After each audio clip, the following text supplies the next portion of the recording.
I think that the Paris Agreement is all about what countries should do to make sure that we address the threats of climate change. But the work program is how we're actually going to do it.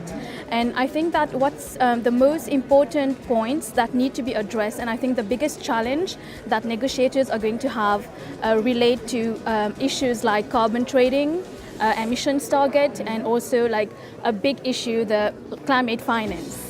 So I think that climate finance is a huge issue that needs to be addressed, and it needs countries and negotiators need to make sure that they are not scared of addressing the finance issue, because some like less developed countries and developing countries and also small island developing states, we need to be financed to be able to adapt and mitigate to the effects of climate change. So I think that's the most ambitious thing that needs to be looked at in the rule book.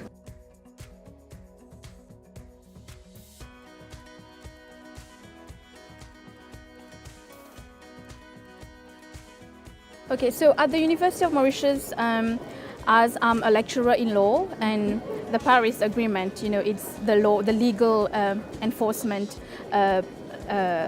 focus of the UNFCCC.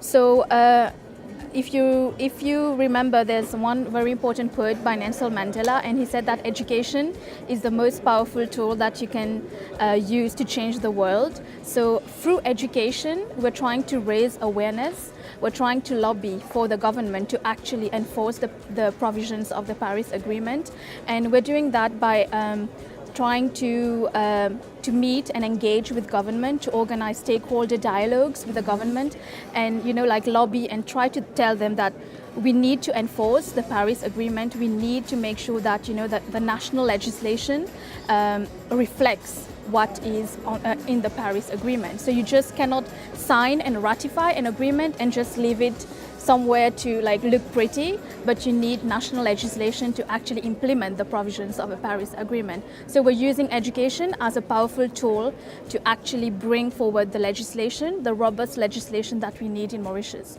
to address climate change.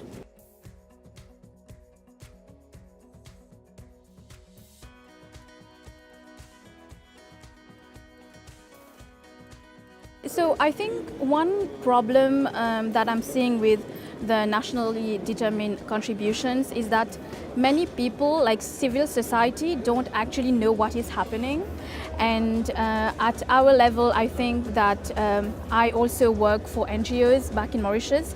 I think that it's very important that the government tries to reach out to civil society and engage with them and tell them, so we're doing this, we need to prepare this report, we need to submit the NDCs, so can you engage with us?